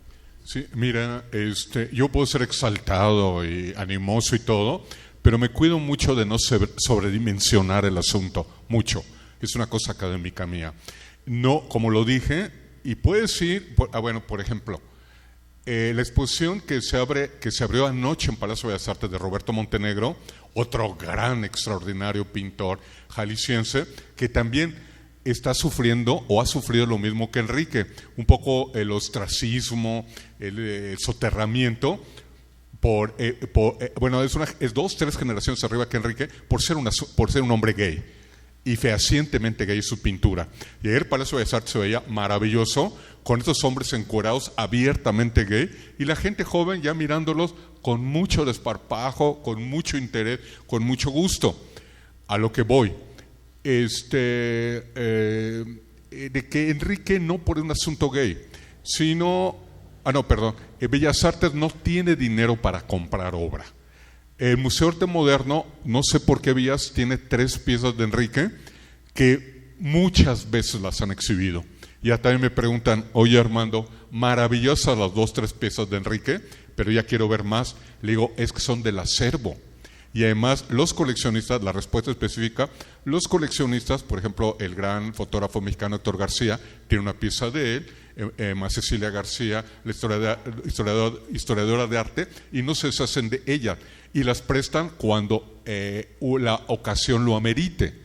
Obviamente sabemos que ya para el préstamo de una de esas piezas son seguros, embalajes, comisarios, etcétera, etcétera.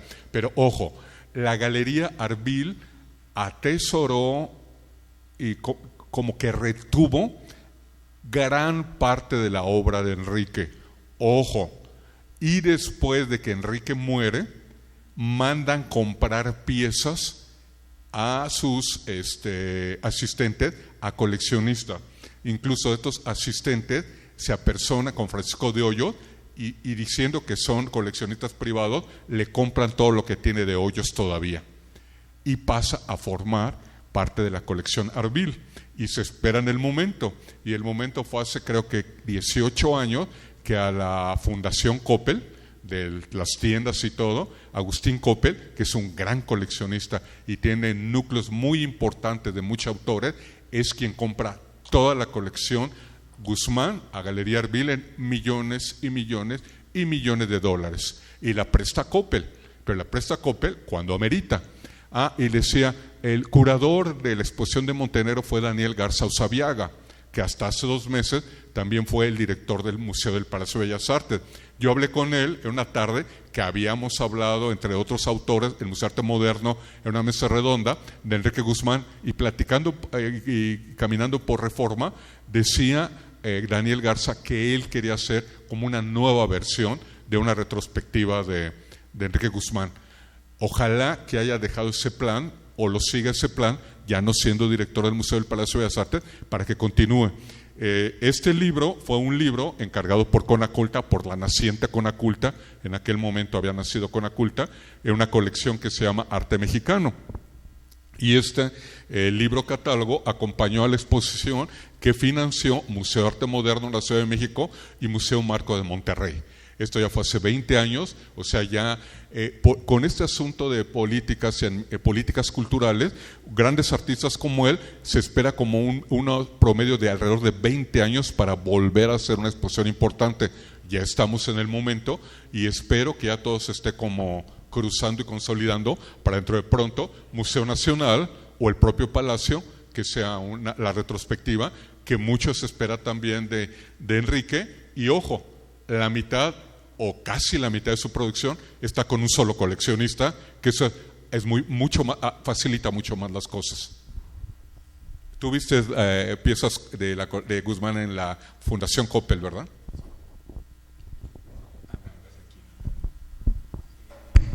Sí, me uno a lo que dice el maestro Cristeto. Y es que como el 90-95% de la obra total que está al menos registrada en catálogos de Guzmán está en manos de particulares. El Estado mexicano, si no estoy mal, el MAM tiene dos. El Instituto Cultural de Aguascalientes tiene 3, si no estoy mal, y ya. Son 5 obras que el público puede ver en lugares específicos. Fuera de eso, cuando, por ejemplo, la Galería Arte Actual en Monterrey, que organiza periódicamente reflexiones acerca de Enrique Guzmán o exposiciones de Guzmán, pone a disposición del público, pues es un evento plausible, digamos, porque esas obras normalmente no salen. La gente de Coppel el año pasado hizo una exposición ahí en Ciudad de México con las obras, algunas de las obras que tienen, pero eso no es normal. La aplastante mayoría de las obras están en manos privadas, y eso dificulta muchísimo pues, que el público reconozca la obra de Guzmán. Y por otro lado, la obra que es un poquito más abundante, que está en Aguascalientes, aparte de esas 3, el resto, que son como unas 17 piezas, está en comodato. O sea, no pertenecen en realidad al Estado. Eso es un problema. Piensen en cualquier otro artista notabilísimo del siglo XX mexicano, Orozco, Siqueiros, Tamayo, Toledo, el que quieran. Hay al menos un espacio donde el público puede apreciar la evolución artística del productor, o ver un sitio, un museo de autor donde se pueda ver parte de su colección, de su archivo, etcétera. Con Guzmán eso no ocurre. Ojalá algún día ocurra, pero de momento no existe ese espacio. Sobre una de las piezas que estuvo aquí en San Luis Potosí, quienes luego tengan oportunidad de revisar el catálogo de Carlos Emmerich, esta pieza que se llama La Cámara Fotográfica fue propiedad de Gilberto Vázquez, nuestro exdirector y amigo. Pues en algún momento decidió vender, lo vendió primero a Arvil, y luego de Arvil llegó a una coleccionista en Monterrey.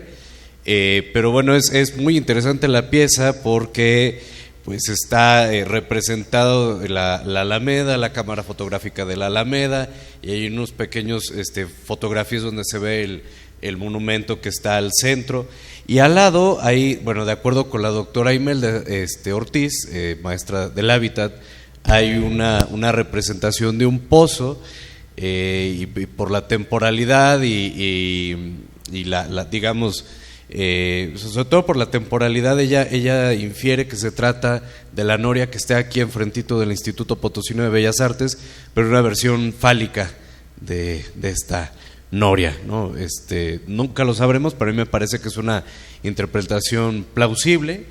Y bueno, yo les quiero invitar a que, si tienen oportunidad, vean lo que hay aquí en la vitrina. Son algunos, una acuarela que por mucho tiempo perdida, que también era propiedad del maestro Gilberto Vázquez, muchas veces platicada, pero ahora que hubo oportunidad de que la familia nos permitiera revisar la colección, apareció. Entonces bueno, está para que ustedes la puedan ver. Hay una pieza que hizo a la limón con nuestro amigo Otón, una naranja en un cielo nublado, 3 grabados, las 3 silografías que se hizo en el taller con la maestra Rosaluz, una fotografía de la cual hay una dedicatoria que, si ustedes quieren, pueden descargar aquí el QR para que vean la dedicatoria al maestro Otón, y una pieza que está atribuida a Enrique. Digo, hay diferencias de opiniones. La firma quizás no coincide con la firma que estamos acostumbrados, pero el dibujo sí nos recuerda a unos dibujos homoeróticos que hizo para la revista Tierra Adentro. Entonces vale la pena mostrarla y verla con criterio, saber que está atribuida al maestro Enrique, y pues gozarla. Tienen el privilegio de verla solamente el día de hoy, solo la vamos a exhibir ese día. Entonces, pues bueno, muchísimas gracias por acompañarnos, muchísimas gracias. A ver, otra pregunta. ¿No? ¿Nadie? Hay que decir también que la salud mental de Enrique se quebrantó mucho, ya en la última parte de Aguascalientes, que incluso se metió a asuntos religiosos y andaba de predicador por las calles. Y bueno, Enrique se suicidó ahorcándose, hay que decir. Y en uno de esos cosas mentales, llegó a la Casa de la Cultura este cuadro tan celebrado que aquí no lo reproducen, de conocida señorita de sociedad y todo, un gran cuadro, el que realmente lo hace irse para arriba, llega con un cúter y lo tasajea. Pero finalmente lo han reconstruido el cuadro, ¿verdad? Sí, lo han reconstruido. Pero sí se quebrantó mucho la salud emocional de Enrique ya en la última parte. Y falleció, bueno, él se decidió suicidarse a los 33 años. También, nada más para retomarlo, la pregunta de Jorge. Es que esos libros, el más extenso es de 29 páginas y el otro, el de Luis Carlos Emerich, tiene 9 páginas. O sea, se ha escrito nada sobre Guzmán.